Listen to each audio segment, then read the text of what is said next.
দুৰ্নৈৰ লেলাত শোকাবহ ঘটনা পুখুৰীত পৰি হলিল সমাধি দুই কিশোৰৰ লেলা নোৱাপাৰাত সংঘটিত হয় এই অঘটন লেলা নোৱাপাৰাত সংঘটিত হৈছে এই অঘটন এটা দ পুখুৰীত গা ধুবলৈ গৈ নামিছিল ধীমানজ্যোতি ৰাভা আৰু ৰোহিত ৰাভা নামৰ দুই কিশোৰ কালি সন্ধিয়াৰ পৰা সন্ধানহীন হৈ থকা দুয়োকে বিচাৰি নিশা স্থানীয় ৰাইজে ধীমানজ্যোতি ৰাভাৰ মৃতদেহ প্ৰত্যক্ষ কৰে পুখুৰীত আনহাতে নিশা কোনো সন্ধান নাছিল ৰোহিত ৰাভাৰ নিশা এটি কিশোৰৰ মৃতদেহ উদ্ধাৰ কৰাৰ পিছত আজি ৰাতিপুৱাই একেটা পুখুৰীতে উদ্ধাৰ হয় ৰোহিত ৰাভাৰ মৃতদেহ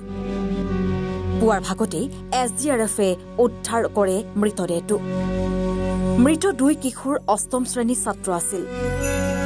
ইয়াৰে ৰোহিত ৰাভা লেলা হাইস্কুলত আৰু ধীমানজ্যোতি ৰাভা দামৰাৰ ডনবস্কৰ ছাত্ৰ আছিল একেখন গাঁৱৰে দুটি কিশোৰৰ মৃত্যুত এতিয়া শোকৰ ছাপ পৰিছে সমগ্ৰ অঞ্চলটোত দুজনৰে ডেড বডি পোৱা গৈছে হয় হয় যোৱাকালিৰ পৰা মিছিং হৈ আছিল তাৰে যোৱাকালি ৰাতিয়ে এজনৰ ডেড বডি পাইছে আজি এজন ৰাতিপুৱা উদ্ধাৰ কৰা হৈছে এটা পুখুৰীতে গা ধুব আহিছিল ইহঁত দুজন মানে একেলগে সহপাঠী আছিল তো স্কুলত একেলগে পঢ়ে সম্ভৱ তাৰপিছত গা ধুব অহাৰ পিছত আৰু তেওঁলোকে মাক দেউতাক আবেলি সন্ধিয়াৰ সময়ত ঘৰত নাই বিচাৰ খোচাৰ কৰে যোৱাকালি বিচাৰ খোচাৰ কৰি পুখুৰীত এজনৰ উদ্ধাৰ হৈছে আজি আৰু ৰাতিপুৱা এজনৰ উদ্ধাৰ হৈছে এজনৰ নাম হৈছে ৰোহিত ৰাভা আৰু আনজনৰ নাম হৈছে ধীমানজ্যোতি ৰাভা ধীমানজ্যোতি যোৱাকালি উদ্ধাৰ হৈছে SDRF আহিছিল কিন্তু যোৱাকালি উদ্ধাৰ কাৰ্য কৰিব নোৱাৰিলে আজি ৰাতিপুৱা আহিছিলে দুজনে ক্লাছ 8ত পঢ়ি আছিলে 13-14 বছৰ বয়স হ'ব মানে কি সন্দেহ কৰা হৈছে গা ধুব আহাই সন্দেহ কৰা হৈছে সদায় আহে তাৰ মানে তাত পানী বাঢ়িল দ পুখুৰী দুৰ্নৈৰ পৰা নৱজিত ৰাভা এনি ভাৰত 24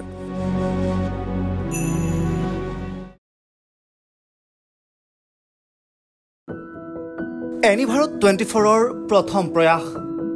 জুবিন গাৰ্গৰ গীতৰ প্ৰতিযোগিতা জুবিনৰ গানে কি আনে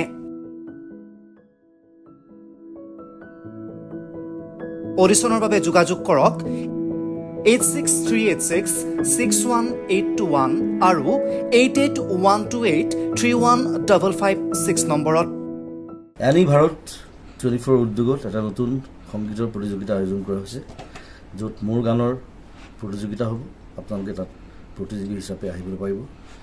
আৰু মোৰ ফালৰ পৰা আন্তৰিক শুভকামনা জনাইছোঁ আৰু অনুষ্ঠানটোৰ নাম হৈছে গানে কি আনে সকলোকে মৰম জনাইছোঁ সকলোৱে আহক ইয়াত অংশগ্ৰহণ কৰক thank you very much love you ৰব আপুনি যে এটা অপৰাধ কৰিবলৈ গৈ আছে আপুনি জানেনে এই নাবালিকা গৰাকীক এতিয়াই বিয়াত বহুৱাটো যে এটা অপৰাধ আপুনি জানেনে অপৰাধ কেনেকৈ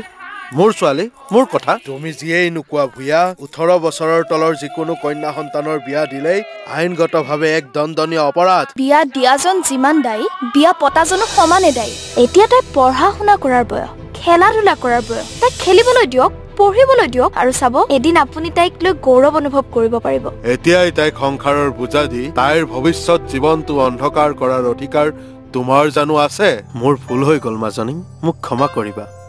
শিক্ষা ল'ৰা ছোৱালী উভয়ৰে প্ৰাপ্য আৰু অধিকাৰ